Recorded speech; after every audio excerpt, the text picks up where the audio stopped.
سے رشتہ استوار ہو جائے گا۔ یہ کیا ہے؟ ہم اپنی زندگیوں کو تباہ کر رہے ہیں، ہم اپنی زندگیوں کو برباد کر رہے ہیں۔ دلوں میں حسد آ گیا، دلوں میں جلن آ گئی، دلوں میں نفرتیں آ گئی، دلوں میں بغض آ گیا۔ سن لو، کسی کا برا چاہنے والوں، جب تم کسی انسان کا برا چاہتے ہو پھر اللہ تمہارا برا چاہتا ہے، تمہارے لیے پھر خدا برا۔ یہ اس کی شان ہے، خیرہ و شرہ من اللہ تعالی۔ تم کسی کا برا چاہتے ہو، خدا تمہارے لیے پھر مصیبتوں کے فیصلے کرتا ہے۔ اس لیے کسی کا برا مت چاہو۔ برائی کر برا ہوگا، بھلائی کر بھلا ہوگا، کوئی دیکھے نہ دیکھے پر خدا تو دیکھتا ہوگا۔ البر لا یبلا والذنب لا ینسى والدیان لا یموت اعمل من شئت کما تدین تدان۔ نیکی کبھی پرانی نہیں ہو سکتی، گناہ کبھی بھلایا نہیں جا سکتا۔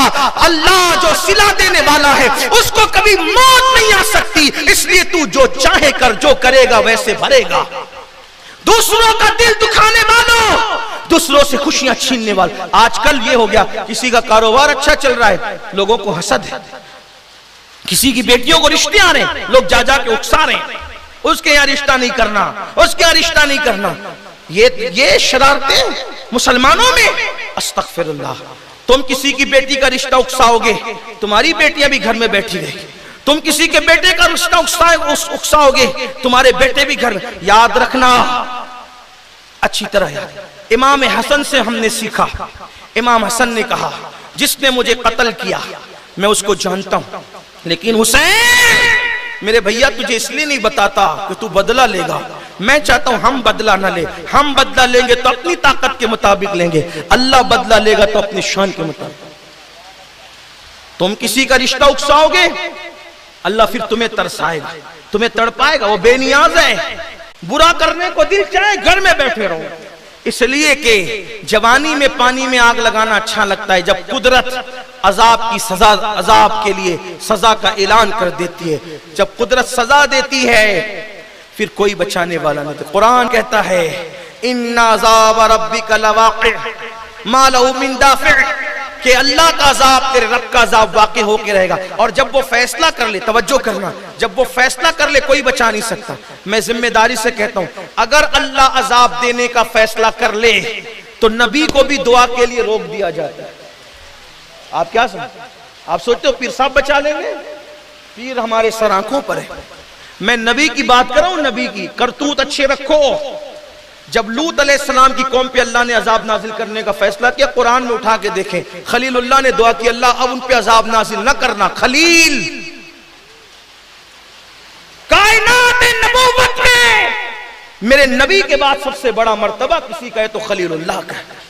خلیل اللہ دعا کر رہے ہیں لوط کی قوم پہ عذاب نازل نہ کرنا۔ ارشاد ہوا، حضرت نوح علیہ السلام نے جب بیٹے کے لیے کہا اللہ مجھے اس کو کشتی میں بٹھا لینے دے، اللہ نے نہیں بٹھانا، مولا میرا بیٹا ہے نا۔ ارشاد ہوا اب اگر کہا تو اپنے پیاروں کی فہرست سے تیرا نام کاٹ دوں گا۔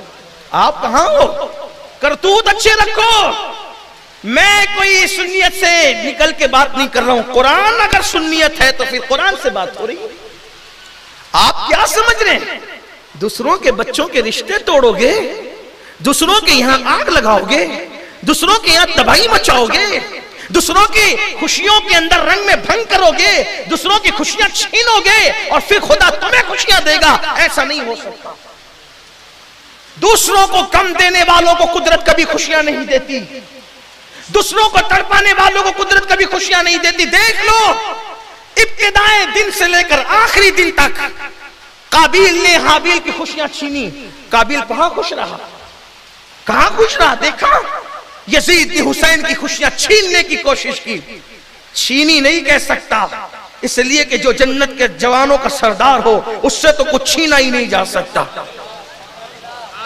یزید نے خوشیاں چھیننے کی کوشش کی اور اس طرح چھیننا چاہا کہ حسین کے سارے خاندان کو شہید کر کے سینہ تان کے کہا اب میں نے حسین کی نسل ختم کر دی، ایک بیمار بچہ ہے اس سے کیا بننا بگڑنا ہے، اور میں تو آٹا چھوڑ کر کے جا رہا ہوں۔ قدرت نے کہا تیرے آٹھ پر کھاٹ پڑے گی، حسین